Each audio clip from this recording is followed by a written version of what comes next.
Bonjour, je suis Daniel Mesguich. Je vous retrouve au Passage des Artistes avec Jasia.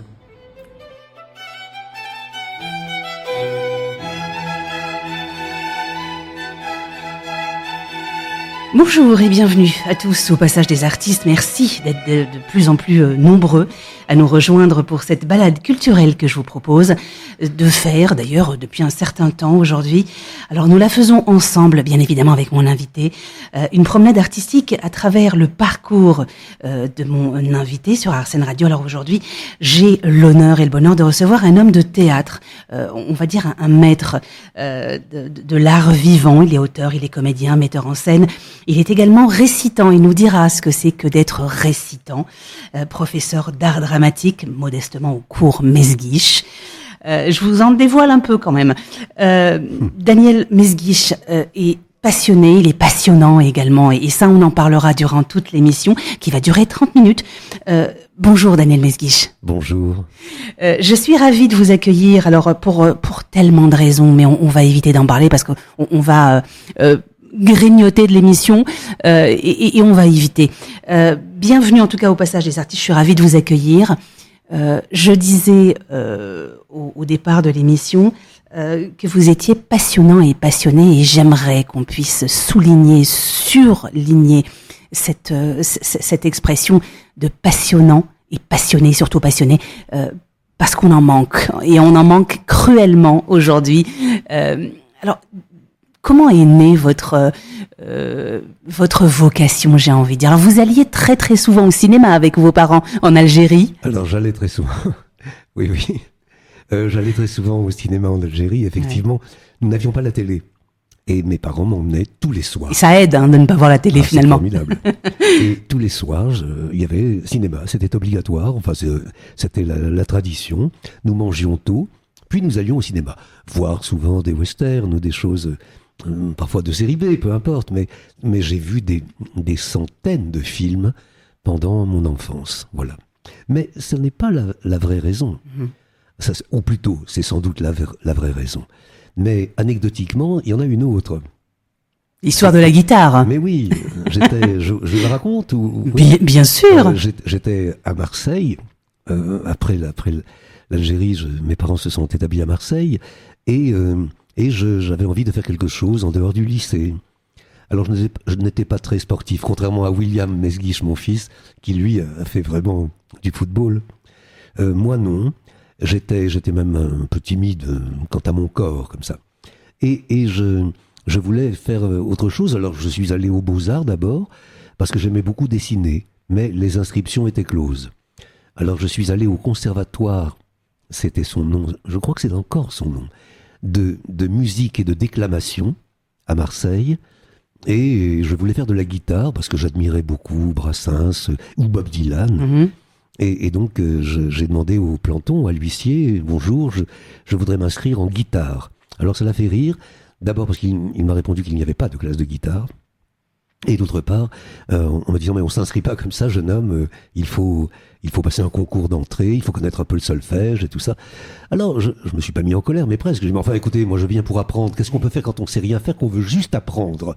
Il m'a dit quand on sait rien faire, théâtre. Alors je me suis inscrit en théâtre et j'ai eu la chance de tomber sur une dame merveilleuse qui s'appelait, je dis qui s'appelait parce qu'elle vient de mourir, Irène Lamberton, qui était un professeur merveilleux et qui m'aimait beaucoup. Qui m'a trouvé tout de suite magnifique, formidable. Enfin. Ça aide. Alors ça aide beaucoup, oui, parce que je pense que je ne serais pas resté autrement. Mais comme on m'aimait bien, je suis resté. Bien évidemment. Et puis un jour, elle m'a dit tu devrais tenter le concours d'entrée du conservatoire de Paris. Et moi, je voyais pas pourquoi elle me disait ça. J'étais à Marseille, je voyais pas la différence entre le conservatoire de Paris et le conservatoire de Marseille. Mais elle m'a dit mais non, celui-ci est un conservatoire national, c'est la plus grande école. Alors je suis allé faire mon concours d'entrée que j'ai raté la première fois, de très peu, mais je l'ai raté, j'étais fou de rage et humilié, et je me suis dit plus jamais. Mais l'année suivante, je me représentais, et cette fois-ci, je l'ai eu. Oui. Quand on aime, on ne compte pas, n'est-ce Voilà. pas? Alors c'est extraordinaire parce que vous le savez et nos auditeurs également le savent. J'ai reçu donc William Mesguich il y a quelques semaines pour nous parler un peu de. J'ai entendu. Et on a bien évidemment parlé un peu de Oui, vous. C'était merveilleux. J'étais très ému d'ailleurs de tout ce qu'il a dit sur Ouais. moi. Et c'est vrai que quelqu'un me l'a dit en off il y a pas longtemps que William Mesguich ne parlait pas beaucoup de sa famille et que l'émission lui a permis un peu de dévoiler les choses. Et j'en étais également ravie et mon ego un peu, hein, je vous l'avoue. Daniel Mesguich, alors un peu comme William Mesguich, donc votre fils, vous n'étiez absolument pas prédestiné et vous êtes deux fabuleux comédiens. Je trouve ça extraordinaire parce que vous c'était plutôt la guitare parce que le sport c'était pas trop votre truc. William voulait être footballeur. D'ailleurs il nous réconcilie un peu avec le football. Hein. Je dis pour une fois on aurait dû et pu avoir un footballeur intelligent. Non, ça c'est méchant. Mais et ce que je trouve extraordinaire c'est que c'était pas prévu. Et ça se passe merveilleusement bien. Non, mais pour William, c'est différent. Je ne sais pas s'il vous l'a raconté d'ailleurs. Il a eu une blessure, William. Oui, il s'est fait blesser, donc il s'est dit je ne serai plus Zidane ni Platini, et il a tourné le dos au football tout en continuant à s'y intéresser beaucoup. Il ne rate pas un match important. Il connaît le nom de tel ou tel joueur, de telle ou telle équipe, enfin, etc. Non, il continue à aimer le foot. Mais ça s'est passé de la manière suivante pour William. Alors, sans doute a-t-il baigné, il l'a dit lui-même, dans un milieu où il y avait beaucoup d'acteurs, beaucoup de décorateurs, de metteurs en scène. Donc, évidemment, ça aide là aussi. Mais directement, non. Et lui, il n'aimait pas trop ça quand il était petit. Et il me disait d'ailleurs, je viendrai te voir... quand je jouais, je viendrais te voir dans les vestiaires à la mi-temps. Ce qui voulait dire à l'entracte dans les loges. Et puis, un jour, je dirigeais le Centre dramatique national de Lille, et il était venu avec nous, puisqu'il était encore mineur, enfant, enfin presque enfant, et enfin pas tout à fait enfant quand même, grand ado. Et il était au LOSC d'ailleurs, il avait quitté le Red Star pour aller au LOSC. Et il rencontre mon maître et mon ami Pierre Debauche, qui lui aussi est décédé il n'y a pas très longtemps, et je les vois parler. Et je les vois parler sur la grande place de Lille, devant mon théâtre. Et j'allais au théâtre moi-même, je les vois, je leur dis bonjour, et je vais dans mon théâtre, tout en pensant, mais de quoi peuvent-ils se parler? William lui parle-t-il de foot? Ou l'inverse. Pierre Debauche, ou Debauche lui parle-t-il de théâtre? Enfin, bon. Et puis, je passe 2-3 heures dans mon bureau, où j'étais directeur. Et à un moment, j'en ai assez, je me dis, je vais prendre un peu l'air, je vais aller boire un café. Et en sortant, il n'avait pas bougé, il continuait à parler. Debout, immobile, sur la grande place de Lille. Alors je vais prendre mon café en me disant, mais de quoi peuvent-ils parler? Et puis je vois Pierre Debauche s'éloigner pour aller dans le théâtre, pour se préparer, il jouait le soir. Et William, qui m'avait vu, me rejoint dans le café et me dit, papa, je pars 3 ans à Agen dans la troupe de Pierre Debauche. Jamais Excellent. je n'aurais imaginé une telle chose. Voilà, et donc c'est Debauche, et non pas moi, qui a entraîné William au théâtre. C'est extraordinaire. Alors, justement, parce qu'on avait posé des questions j'avais posé des questions à William par rapport au fait de travailler avec son papa. J'en parle parce que je suis, c'est des choses qui me parlent forcément. La radio me vient de mon papa, le théâtre me vient également de mon papa parce qu'il était réalisateur de théâtre radiophonique à l'époque. On en faisait du théâtre radiophonique et c'était fabuleux. Ah, oui. J'en garde des souvenirs extraordinaires. Et j'étais fière de dire que mon père m'avait initié, m'avait appris. Et je demandais à William si c'était un peu le cas pour lui, parce que parfois on se crée des complexes ou des choses comme ça. Est-ce que vous êtes fier aujourd'hui de ce qu'il est? Bien sûr, bien sûr. Alors je ne le dis pas trop. Je le dis, la preuve. Oui, là, je ne le dis pas trop parce que ça fait papa qui aime son gamin, et c'est toujours un peu ridicule. Quand je dis qu'il est génial comme acteur, et je le pense sincèrement, profondément, et j'en ai rencontré des comédiens, donc je sais de quoi je parle, mais évidemment, je sens bien dans l'œil de mon interlocuteur, même s'il est bienveillant, qu'il se dit oui, c'est attendrissant, c'est un papa qui dit du bien de son fiston. Non, c'est pas simplement ça. Sans doute, il y a de ça, évidemment qu'il y a de ça. Mais il y a surtout que, objectivement, le plus objectivement que je puis, je trouve que cet acteur est formidable. Et je confirme. Et pourtant, il fait pas partie de mon entourage. Vous disiez lors d'une interview, et j'ai adoré, parce que je pense que j'aurais adoré que mon père me le dise. Il est malheureusement plus là, mais je suis sûre qu'il le pense. Vous disiez que dans votre entourage, les meilleurs acteurs, c'était vos enfants. Mais oui. Je trouve ça fabuleux. Mais oui. Mais oui. Parce que ma fille Sarah ou ma fille Rebecca sont merveilleuses, elles aussi. Et souvent, quand je fais, ou ma femme, Stérène, parce que souvent quand je fais des spectacles, je cherche d'abord à ne pas employer ma famille. Ouais. Pour quelle raison? Pour des raisons d'ouverture. Voilà. Non, c'est pas du tout pour le candidaton, mais oui. Voilà, je connais plein d'acteurs, je cherche des acteurs. Et je reviens toujours à mes plus proches, c'est-à-dire à mes enfants, enfin souvent en tout cas, pas dans le spectacle que vous venez de voir, Fracasse, où là c'était des anciens élèves. C'était les anciens, mais ça reste quand même dans la famille. Ça reste d'une certaine manière la famille. Mais autrement, et je retombe toujours sur eux, parce que je me dis, mais le meilleur ou la meilleure pour jouer ça, c'est Sarah ou c'est William, enfin voilà, je n'y peux rien. Et puis, est-ce que c'est aussi parce que vous les connaissez bien et que eux vous connaissent bien? Alors, c'est sans doute ça aussi. Et c'est pas toujours facile d'ailleurs, parce que parfois, il y a beaucoup d'amour. Je le dis d'emblée. C'est indéniable. Il y a vraiment de l'amour et avant tout de l'amour. Mais l'amour peut prendre des formes parfois violentes ou exacerbées, voilà. Et c'est parfois plus difficile. C'est parfois plus difficile quand il y a un mélange entre des acteurs qui sont de ma famille et des acteurs qui ne sont pas de ma famille. Ou tout d'un coup, au lieu de m'appeler Daniel avec un peu de respect, il me dit hey, papa, tu déconnes. Enfin, voilà. Ou alors mon géniteur.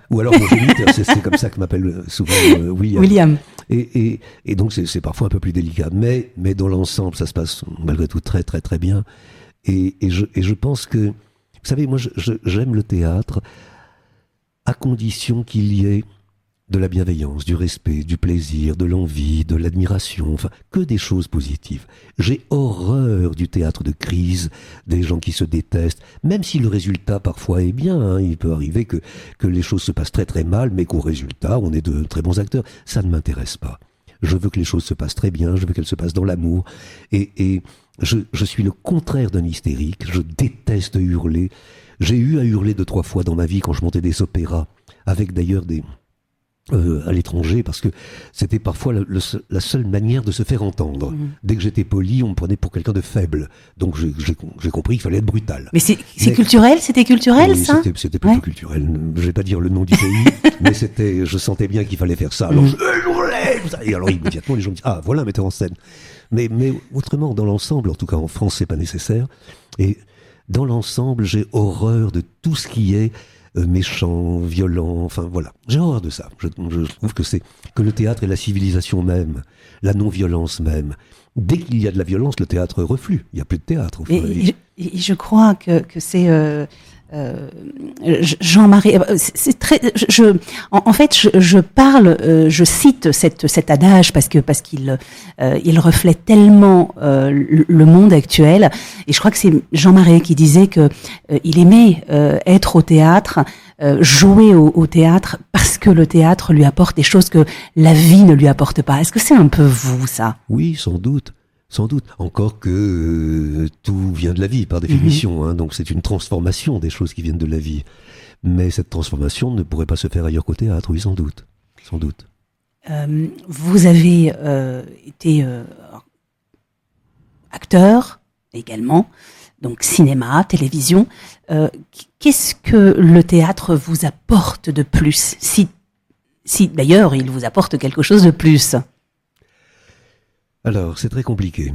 On m'a demandé un jour, et c'était pas n'importe qui, c'était Toscan Duplantier de la Gaumont, était venu me voir, il était venu voir un opéra que j'avais mis en scène, et il m'attendait dans le bureau de l'administrateur, je me souviens très bien, avec d'autres personnes de la Gaumont, pour me dire, monsieur, vous venez de monter un opéra où il y avait au moins 300 personnes sous vos ordres, vous êtes donc tout à fait capable de faire un film, on vient de voir votre opéra, c'est merveilleux, etc. Et donc, je vous propose de faire Picasso, un film sur Picasso, un peu comme Ariane Nouchkine venait de faire Molière, et donc 6 fois 1h30 pour la télévision, et je ne sais plus exactement, enfin bon, et un film de 2h30 pour le cinéma. Et Alors je dis formidable, oui, bien sûr, volontiers. Et puis j'ai réalisé, d'abord que Picasso et Molière, il y avait quand même une différence terrible, c'est que Molière, on fait ce qu'on veut, parce qu'on ne connaît pas, enfin on ne sait pas comment c'était exactement au XVIIe siècle. Alors que Picasso, il y aurait toujours des gens pour dire « Ah ben non, l'attraction avant n'était pas comme ça, elle était blanche, et d'ailleurs il n'avait pas dit ça, il avait fait ça, etc. » Donc c'était un peu plus compliqué. Mais au-delà de ça, je me suis dit « Mais alors voilà, c'est un énorme film ». Les moyens étaient illimités, hein. C'était vraiment, oralement en tout cas, on m'a dit, prenez les stars que vous voulez, l'argent que vous voulez, enfin tout ce que vous voulez. Et j'ai pensé que je montais moi, à l'époque, 2-3 spectacles par an. Et là, j'allais faire un film qui allait me prendre 3 ans, 4 ans de ma vie. Entre les repérages, le tournage, le montage, le mixage, la pub, la post-production, etc. Tout ça, c'était au moins 1 an de ma vie, 4 ans de ma vie minimum. Un investissement énorme. Et je me suis dit, non, j'ai pas envie de passer 4 ans de ma vie avec Picasso et un seul projet. Entre-temps, j'aurais pu en faire 10 au théâtre, je préfère le théâtre. Et j'ai dit non. Mes copains réalisateurs m'ont regardé comme si j'étais un malade mental. Ça ne se refuse pas, évidemment. Eux, ils étaient là avec leur scénario en essayant de faire un film et ils n'y arrivaient pas toujours. Et voilà, tout d'un coup, on me proposait un pont d'or et que je disais non. Voilà, c'est pas mon rythme. C'est pas mon rythme que le cinéma, comme réalisateur.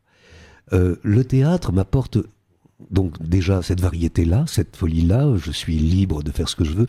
Le théâtre est un artisanat, ça n'est pas une industrie comme le cinéma, ce qui fait que les contraintes sont beaucoup moindres, enfin, il y en a toujours, hein, mais elles sont bien moindres quand même, d'une part, et d'autre part, essentiellement, il y a quelque chose dans le théâtre qui me plaît. C'est que, pour le dire très très vite, hein, mais je ne vais pas me lancer dans des définitions sur l'essence du cinéma ou l'essence du théâtre, ce serait un peu ridicule, mais si vous voulez, le cinéma filme quelque chose qui a eu lieu. Tout ce que vous voyez à l'écran a eu lieu. Dans un studio, on a fait semblant, tout ce que vous voulez, hein. On fait semblant de mourir, on fait semblant de tuer l'autre ou je ne sais quoi, ou de l'embrasser. Mais enfin, ça a eu lieu. Il a bien fallu que quelque chose s'imprime, plus sur la pellicule maintenant, mais peu importe, enfin sur un support pour qu'on puisse en avoir la trace. Et au cinéma, il n'y a rien. On vous montre de la lumière sur un mur, en fait, hein. Il n'y a personne devant vous. Mais ça a eu lieu. Alors que le théâtre, il y a des gens vraiment devant vous, mais ça n'a pas lieu. Ça n'a pas lieu.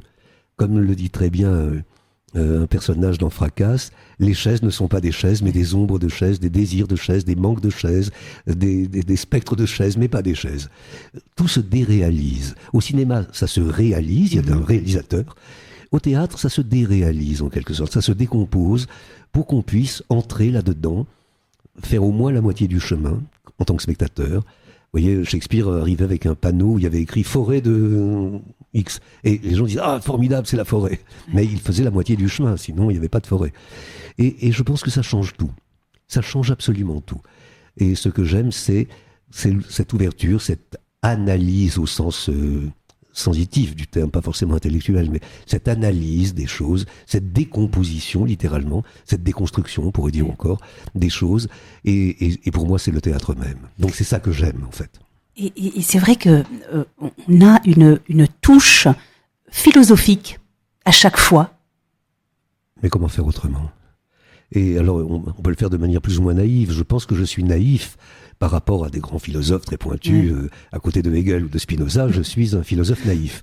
Mais malgré ma naïveté, oui, je suis philosophe aussi, bien sûr, mais vous aussi.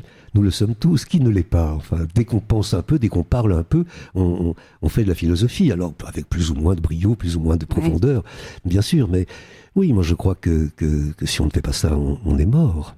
Et la naïveté, c'est vrai qu'elle permet en tout cas de faire des choses extraordinaires. C'est ça qui est génial. Oui. C'est que quand on est naïf, on ne sait pas à quel point c'est compliqué et on se permet, oui, on ose. Daniel Mesguich, moi j'aimerais qu'on parle d'une... alors je ne sais pas si c'est un seul en scène, un spectacle, mais en tout cas, moi j'ai adoré, et c'était au Festival d'Avignon, l'Arlésienne. Comment arrivez-vous à nous faire voyager à travers les personnages alors qu'en face, nous n'avons qu'un seul comédien et une diction parfaite, un voyage extraordinaire. Enfin, on est propulsé ailleurs qu'au théâtre. C'est quoi votre secret ? Alors, je vais vous le dire, mon secret. Mon secret, c'est que, malgré mon vieil âge, j'ai une enfant très jeune, elle a 5 ans. Elle s'appelle Ézéchiel. Et elle a 20 doudous.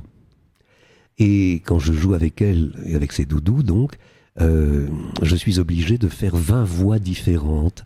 Parce que chaque doudou a sa propre voix et il ne faut pas se tromper. Parce que je vous assure que si jamais je prends une voix un peu trop voisine, quand je fais parler petit doudou, et que ça ressemble à Josie, je vous assure qu'elle me dit « Bah non, ça c'est Josie ». Elle a l'intransigeance de son papa. Sans doute. Mais alors du coup, il faut que je fasse très attention. Voilà, donc je suis très entraîné à prendre des voix différentes. Un peu comme il y avait un acteur merveilleux qui est mort, qui s'appelait Roger Carrel, et qui doublait beaucoup de dessins animés, beaucoup de choses comme ça, et qui était génial, parce que à lui tout seul, il faisait toute une distribution. Enfin, voilà, donc je m'inspire de ce genre de choses, et j'aime beaucoup ça. Et j'aime beaucoup entendre les accents aussi. J'ai de l'oreille, on peut dire ça comme ça, et je peux déceler si quelqu'un est parisien du Nord ou parisien du Sud. Marseillais du Nord ou Marseillais du Sud. Vous savez que c'est très différent. Dans les grandes villes, en général, le Nord est guttural et le Sud est palatal. Par exemple, à Marseille, si vous entendez un Marseillais parler, et si vous dites « Eh ouais, qu'est-ce qu'il y a? Qu'est-ce que tu me dis là? Oh !» C'est guttural, il vient du Nord. Si vous l'entendez dire « Hier, je suis allé au cinéma, c'était sensationnel, c'était vraiment sensationnel », c'est pas du tout le même accent, et pourtant c'est Marseillais tous les deux. Mais ça, c'est pas Latal, c'est le Sud, c'est le Prado, ou la rue Paradis, ou la plage. Voilà. Et à Paris, vous avez la même chose, hein, Aubervilliers ou Saint-Denis, on parle comme ça, complètement dans la gorge, quoi. Et alors qu'au contraire, dans le Sud, c'est un peu, d'ailleurs, tout le cinéma des années 30-40, c'est-à-dire bah, monsieur le juge, j'ai tué ma femme, mais pourtant je l'aimais. Et c'est un accent complètement sur le palais, un peu naïf comme ça. Rien à voir avec l'autre comme ça qui parle comme ça à Paris, ou alors au contraire le Marseillais comme Rému, qui est plutôt vers le nord. Voilà. Donc j'entends les accents. Ça c'est pour l'Arlésienne. D'autre part, les voix. Je sais que quand je faisais, par exemple, le vieux berger, et il parlait comme ça parce que il était obligé d'avoir une voix un peu voilée, un peu vieille. Voilà, ça c'était pour le berger, mais au contraire, quand c'était le gardien, alors il avait une voix comme ça, et il disait que les femmes, elles sont comme la chandelle, il faut faire attention. Voilà, ou au contraire, la vieille dame qui parlait comme ça, en tremblant un peu sur chaque syllabe. Voilà, et j'aime beaucoup faire ça. Alors, de là vient peut-être le voyage dont vous parlez.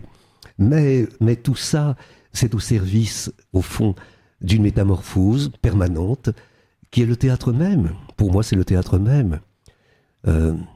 Oui, je crois que le théâtre chatoie. Le théâtre n'arrête pas de bouger, en quelque sorte. Il ne tient pas en place. C'est comme un enfant turbulent. Il ne tient pas en place. Et pourtant, tout se passe comme si on mettait une chose sur une estrade, la scène, il y avait une grosse loupe qui était le cadre de scène, et puis ça bouge plus. Enfin, c'est là-dedans. Il n'y a pas d'extérieur, on va pas se promener, on va pas dans la forêt vraiment, on ne va pas dans un désert ou sur la mer. Et pourtant, le désert, la mer, la forêt sont dans ce petit lieu de rien du tout. Grâce à l'imaginaire et bien évidemment au talent également du comédien. Alors, quelle est la différence pour ceux qui ne le savent pas? Est-ce qu'elle elle est fine et subtile entre acteur et comédien? Y a-t-il une différence? Moi, je crois qu'il n'y en a pas. J'emploie plus volontiers le mot acteur parce que ça rappelle l'acte qu'on est en train d'agir. Oui. Mais il n'y en a pas. Il n'y en a plus en tout cas. Alors il y a des gens qui disent acteur ça se dit plus pour le cinéma et comédien pour le théâtre. Ouais. D'autres qui disent acteur ça veut dire qu'on ne bouge pas. Alain Delon est un acteur. Alors que Robert Hirsch est un comédien. Pourquoi? Parce que Robert Hirsch il est jamais le même d'un ouvrage à l'autre, alors que Alain Delon est toujours un peu le même d'un film à l'autre. Voilà. Mais bon, ce sont des... Non, je crois qu'il n'y a pas vraiment de différence. Il n'y a plus de différence. Alors, vous disiez, Daniel Mesguich, il y a quelques années, que l'acteur qui vient vers l'acteur de cinéma qui vient vers le théâtre n'est pas toujours très bon. et l'inverse également n'est pas le cas. Est-ce qu'il faut rester dans son domaine? Est-ce que le comédien est moins bon quand il fait du cinéma? Moi, je crois que chaque fois qu'on fait quelque chose, on a son territoire, son médium, si vous voulez. Il y a des gens qui sont magnifiques au théâtre, mais si vous leur demandez d'être lecteur, par exemple, à haute voix, ou récitant dans un concert, ou acteur au cinéma, ben ils sont déplacés. Enfin, c'est moins bien. Oui. Ils sont moins bons. L'inverse aussi. Enfin, il y a des gens qui savent très très bien lire, mais quand vous les voyez sur scène, ils ont un corps un peu gourd. Ils sont moins bons acteurs que lecteurs, etc., etc. Chacun a son médium. Le tout est évident. Tous ces arts sont voisins, mais c'est quand même très différent parce que l'acteur de théâtre est un acteur qui comment dire, qui se jette dans la gueule du loup, en quelque sorte, qui offre immédiatement, sans repentir possible. Il ne peut pas recommencer ce qu'il est en train de faire. L'acteur de cinéma non seulement peut recommencer, mais la caméra vient chercher en lui quelque chose. Alors que le comédien de théâtre, l'acteur de théâtre, c'est lui qui fait ce mouvement et qui va vers les gens. Alors autant les spectateurs au cinéma subissent la violence des images et donc ne bougent pas de leur fauteuil, alors qu'au théâtre, ils doivent faire la moitié du chemin, comme je vous le disais, pour voir une forêt quand il n'y en a pas. Autant, pourtant, pour l'acteur, c'est presque le contraire. L'acteur de théâtre va vers les gens, alors que l'acteur de cinéma attend que la caméra vienne prendre au fond de lui quelque chose. Ce sont des économies différentes. Mais de toute manière, il s'agit encore une fois de laisser parler l'autre en soi. Et laisser parler l'autre en soi, c'est commun aux deux arts.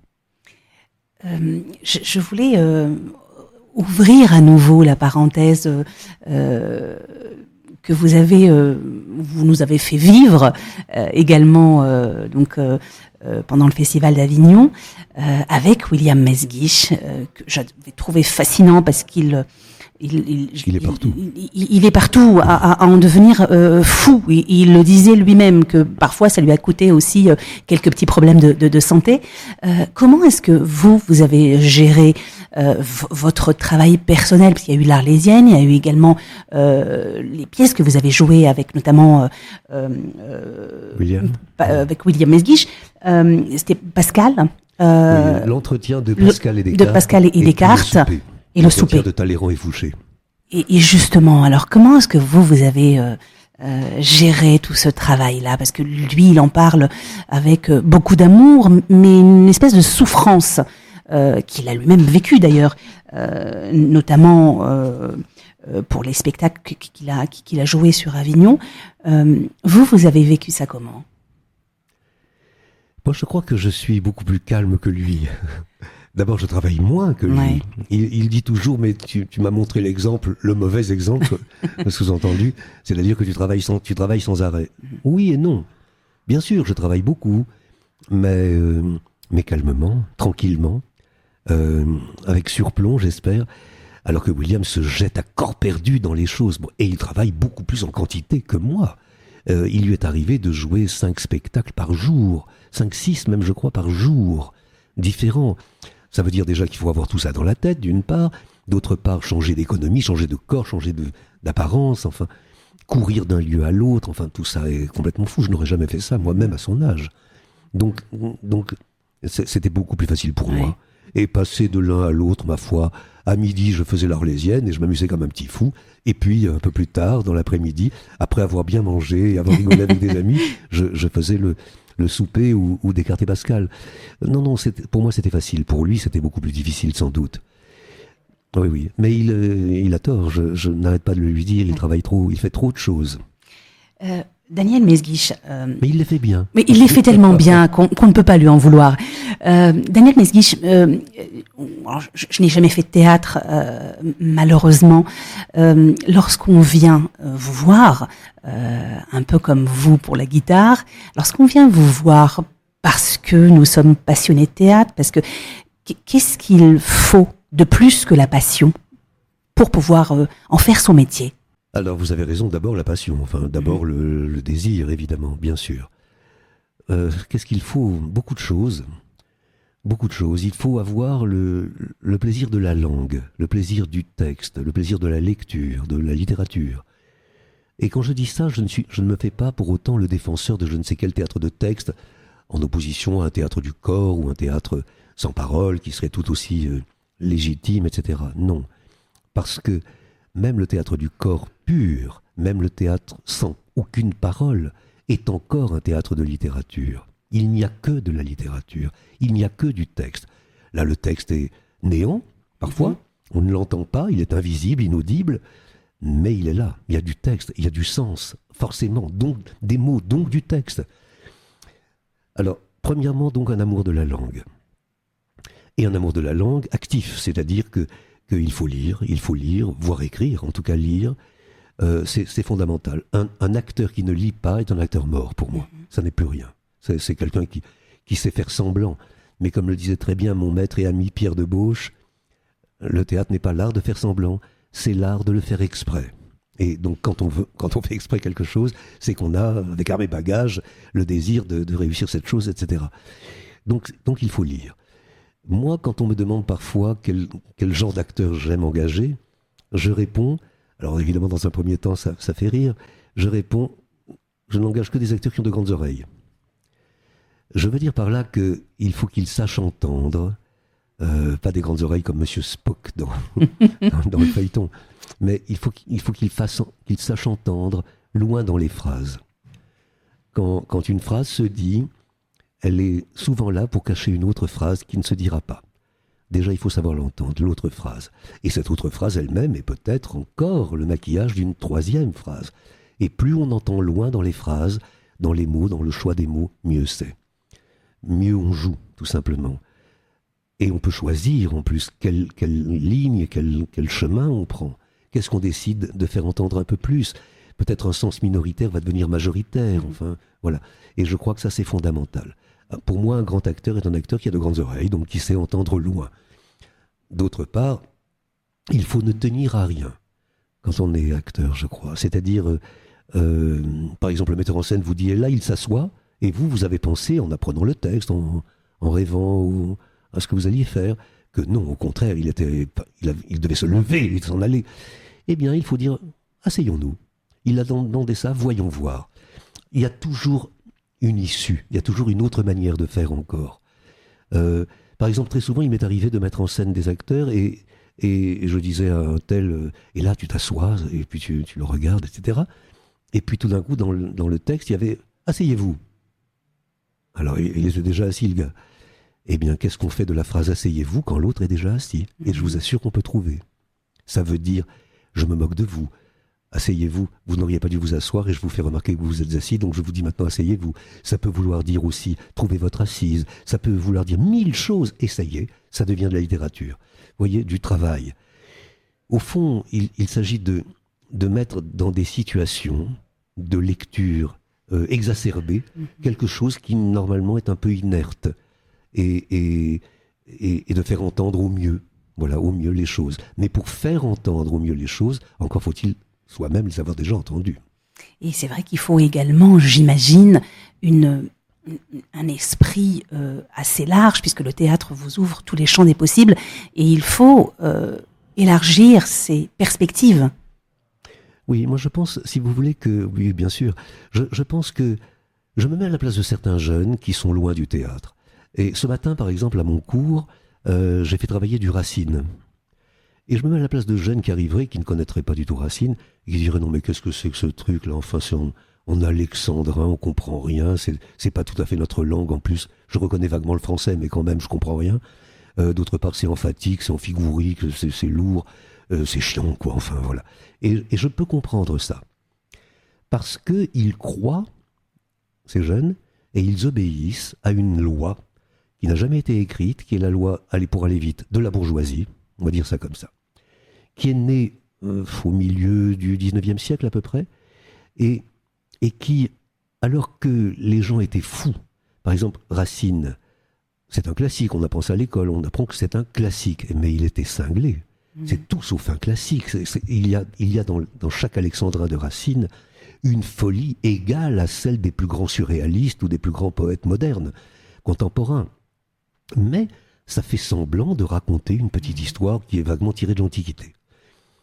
Et donc quand on entend ça, quand on commence à écouter ça, quand on entend que l'alexandrin n'est pas simplement une façon un peu empoulée de parler, mais que ça se divise en deux, comme s'il y avait un souffle qui partait, comme un cri avec 12 syllabes, mais qu'au milieu, il y avait comme une menace de fracture, on appelle ça césure à l'hémistiche, qu'à l'intérieur de chaque demi-vers, il y a une autre petite fracture, presque imperceptible, qui fait le rythme du vers, 2, 4, ou bien 4, 2, ou bien 3, 3, dans chaque hémistiche, dans chaque demi-vers. Et quand on entend que, comme par hasard, ça tombe au bon endroit, que parfois le rythme d'un vers est en train de donner plus de sens au vers parce qu'il le contredit. Je pourrais vous en donner des exemples si vous voulez. Et quand on entend tout ça, au bout d'un moment, on se dit, mais il n'y a qu'au théâtre qu'on peut faire ça. C'est donc génial, le théâtre. Mais il faut entendre, il faut se rapprocher quand même. La difficulté aujourd'hui, c'est que le théâtre a l'air loin des gens. Il y a 0,06, je crois, % de la population française qui va au théâtre. Autrement dit, quand je marche dans la rue, 99% des gens n'y vont pas. Je marche dans la rue et je croise 99% des gens qui se moquent éperdument de ce que je fais dans la journée. Ça me fait un peu de mal, évidemment. Mais c'est dommage parce que s'ils savaient à quel point ça parle d'eux, s'ils savaient à quel point ils avaient une activité possible dans la lecture de tout ça, ils se rueraient au théâtre. Daniel Mesguich, moi je pourrais passer des heures avec vous. J'avais préparé une liste des questions, mais j'avais envie que ce soit un peu plus fluide. Et donc j'ai posé des questions par rapport à ce que vous me disiez. Il va falloir revenir pour que je vous pose mes questions. Vous parliez du théâtre et on parle de spectacle vivant et on n'aimerait pas qu'il soit à l'agonie, on n'aimerait pas qu'il meure. Mais vivant, ça veut dire mortel. Hein. Et oui, mais ce que je voulais savoir, c'était, vous qui êtes dedans, dites-moi, Daniel Mesguich, dans quel état est le théâtre aujourd'hui ? Oh mon Dieu, c'est l'horrible question. Oui. Alors d'abord, il va mal, oui. Mais premièrement, il va toujours mal. Le théâtre a toujours vécu mal. Il a toujours été au bord de mourir. Oui. C'est son régime, d'une manière générale. Mm-hmm. Donc là, rien à signaler, si j'ose dire. Mais il va d'autant plus mal aujourd'hui que les idéologies l'encrassent, que le désintérêt, l'inculture aussi des pouvoirs publics, de l'administration, enfin de tout ce qui est autour de lui et qui le supporte et qui devrait l'aider. Vous voyez, quand au XVIIe siècle, il y avait un mécène, c'était un peu insupportable, parce que ça voulait dire, c'était vraiment littéralement le fait du prince, oui ou non, je t'aime, je ne t'aime pas, si je ne t'aime pas, tu n'auras rien et tu mourras, si je t'aime, tu auras plein d'argent et tu pourras faire tes spectacles. Donc c'était insupportable d'arbitraire, évidemment. Mais au moins, il y avait un désir. Là, aujourd'hui, c'est la même chose, d'autre part. Ça n'a pas bougé d'un millimètre. C'est plus un prince, mais c'est pareil, c'est un bureau. Ou un commerçant. Ouais. Sauf que c'est dans le désintérêt. Louis XIV était passionné par Racine. Les bureaux ou les commerçants d'aujourd'hui, ils n'en ont rien à cirer. Et donc, en fait, c'est tout mou, c'est tout mort, c'est tout triste.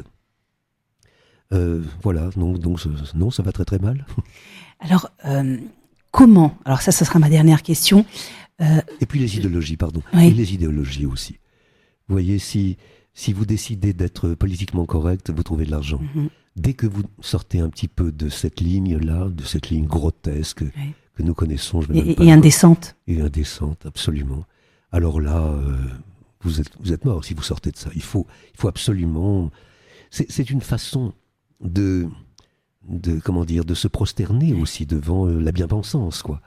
Quant à moi, je ne le fais pas, William non plus d'ailleurs, mais quant à moi, je ne le fais vraiment pas, et c'est évidemment ce qui parfois me fait subir un retour de bâton. Et c'est bien dommage, j'ai envie de vous dire, Daniel Mesguich. J'aimerais qu'on finisse avec mon ressenti, parce que je vous l'ai dit tout à l'heure, en début d'émission, je n'ai jamais fait de théâtre. Cela n'enlève en rien ma passion pour le théâtre. Est-ce que ce désamour, est-ce que ce désamour que vous ressentez aujourd'hui, est-ce qu'il vous abîme un peu votre créativité? Pas du tout. Pas du tout. Non, non, je pense que ce qui me sauve, c'est l'humour. J'en ai peut-être pas l'air, Ouais. mais il faut savoir, et vous n'avez qu'à interroger mes acteurs pour vérifier, il faut savoir qu'il ne se passe pas une seule répétition sans qu'il y ait au moins 3 ou 4 fois des hurlements de rire incroyables, des crises de rire même. Je ne travaille que dans l'humour, vraiment, même quand je monte la plus noire des tragédies, hein, mais qu'est-ce qu'on rigole. Alors c'est ce qui me sauve, et donc ça n'abîme en rien. Au contraire, même je dirais, puisque la situation est désespérée, voyons ce qu'on peut faire. Daniel Mesguich, merci beaucoup. Et c'est vrai que l'humour, et ça on en parlera avec notre prochaine invitée au Passage des Artistes, l'humour lui a permis également de sauver son état physique. Et elle nous parlera de tout cela. Daniel Mesguich, merci infiniment à vous. Merci pour vos mots, votre poésie, votre philosophie, et puis évidemment votre passion pour le théâtre. Merci.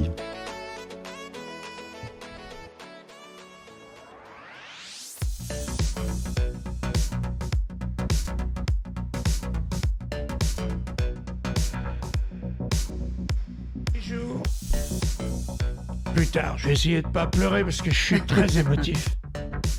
8 jours plus tard, Volinsky m'appelle et il me dit « Tiens, merde, ça c'est ma femme. Pardon. » Paul Bell. Je voulais simplement, dans cette blague. Bonjour, je recommence. Bonjour, c'est Catherine.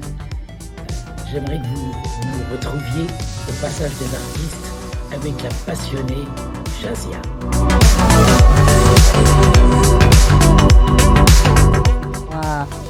Ces 3 éléments, parce qu'il faut que ce soit harmonieux, est-ce qu'on est un peu plus exigeant?